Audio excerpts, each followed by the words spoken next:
in the Kidron Valley early in the morning. So Ilan, where are we today?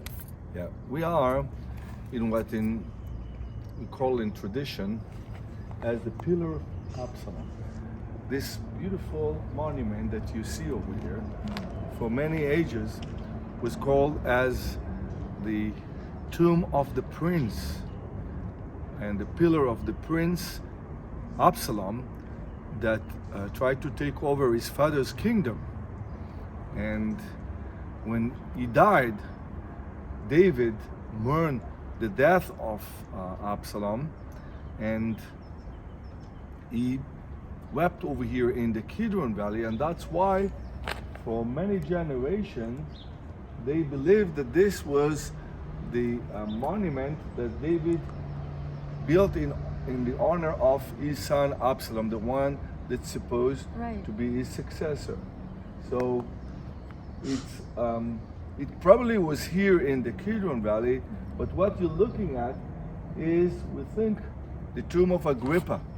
Tomb of Agrippa, that was the king of Judea, the grandson of Herod the Great, and he was inspired by the beautiful monument that Herod built in Herodion, that became as his mausoleum, that he built over here, this amazing structure, and you can see how well it's preserved. It's beautiful. And this is one of the best preserved sites in all of Jerusalem of the first century. And here you can see also the monument and the burial place. And inside over here they put his body. Wow. So was that hole the kings of Jerusalem, 2,000 years old. Okay. So the kings of Jerusalem were buried here in this amazing place. And next to it there is another cave that is known as the Cave of Jehoshaphat, also from Second Temple period. But here it wasn't as beautiful as the king's tomb, and the tomb here is in a burial cave, similar to what we've seen in other sites in Jerusalem. A burial cave with some decorations around it, but not as beautiful as Herod Agrippa's tomb.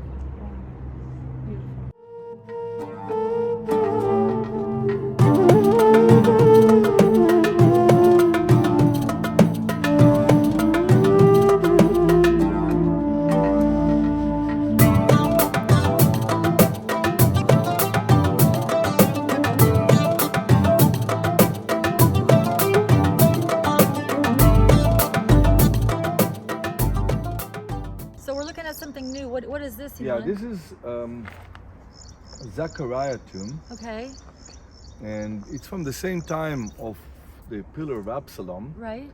And first of all, you can see that it's all curved out of the rock of Mount of Olives. It's not like Pillar of Absalom that Alphabet built. Here, it's all monolith, one stone. Right. And look how beautiful they've done the decorations over here. So it's all one piece, right from the mountain, and they carved out from that. That's beautiful. And it's also a monument that was dedicated to one of the people of Jerusalem. We're not so sure. It was maybe the priest Zechariah. Right. Okay. We estimate, or we presume that it was a priest, because next to it we found another tomb. If you look over there, you can see there is another burial cave. Okay. And this burial cave was dedicated to one of the priest families of Jerusalem. Oh, one of the high priests, right? So they is called Bnei Chazir. Okay. And we found the name written in the entrance to the tomb. Oh, that's so wonderful. That's how we know for sure what is the name of this family that was buried over here. And it's very ornate and beautiful. Yeah. It was mentioned in Jewish literature, this family. Okay. And it was one of the families that served in the temple in Jerusalem. Oh, that's wonderful. And so this is beautiful. Did they find a body here or anything? No. There is the tomb of Zechariah, and next to it the family of Bnei Chazir tomb. Okay. And both are from the same time And I think there are some of the most beautiful Oh, they're gorgeous. burial monuments here in Jerusalem. I agree with you. The visual, when you see pictures of Jerusalem, Yeah. they always show these. It's And- like this picture of Israel. And it's amazing how for all these ages they're so well preserved. Some of them were covered by rebels and dirt. We had to clean it, but still you can see the size of it and how much was important for the people to invest in the family property, Right. and it's the respect that they have to their ancestors. That's right. That's Okay? right. That's I beautiful. respect my ancestors, Yes. and I built this beautiful Gorgeous monument. That's beautiful. Twice over here Right. at that night. First time he walked with the Disciples for Passover. the disciples Right. to the Garden of Gethsemane Right. Right. outside the city, Right. and then a few hours after Right. he walked on the same path, Right. but this time with the soldiers. After he was arrested in the Right. Garden of Gethsemane, after the betrayal in the Garden of Gethsemane, they took him through the city of David up to Mount Zion to the Right. palace of Caiaphas. That's right. So he knew, he went to the Passover dinner, knowing they were celebrating the Feast of Passover, the sacrificial lamb, and when he came back through it, he was our sacrificial lamb. And actually this Kidron Valley had the blood from the temple sacrifices, so he probably had blood knowing he was going to be our sacrificial lamb. That's what I love about this Kidron Valley, is he knew he was going to be our sacrificial lamb. Think about that.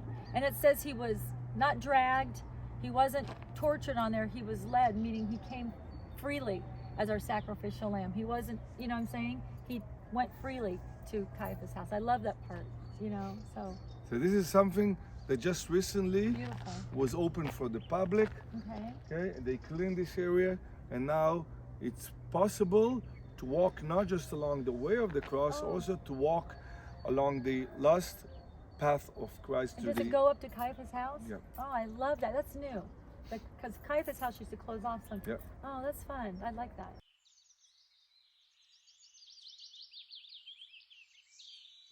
The spring was outside the city, Okay. and during time of war, Right. they couldn't get to the water, Okay. and that's why the Canaanites dug a shaft and a tunnel to the water, to the spring, and they could go under the city wall and take water from the spring. It was a Right. very, very difficult to walk all the way down and bring the water, but They had to. they had to, because without water they couldn't survive for a long time. And there is a possibility that when Joab and his army, the army of David, entered the city, that they came from the spring into the city through the Canaanite water system. Yes. Okay, and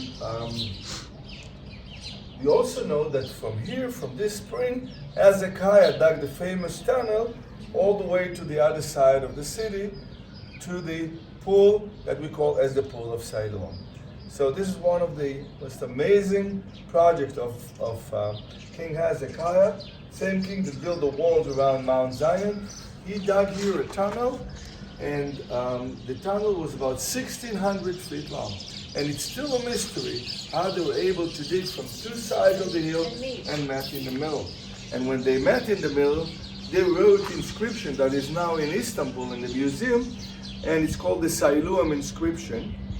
And on this inscription, the diggers describe how happy they were when they heard their brothers coming from the other side, because they had a deadline to finish Yes. this project, otherwise they'll all be dead. Can you imagine hearing ding, ding, ding, you know? That's crazy. I'll take a picture real quick.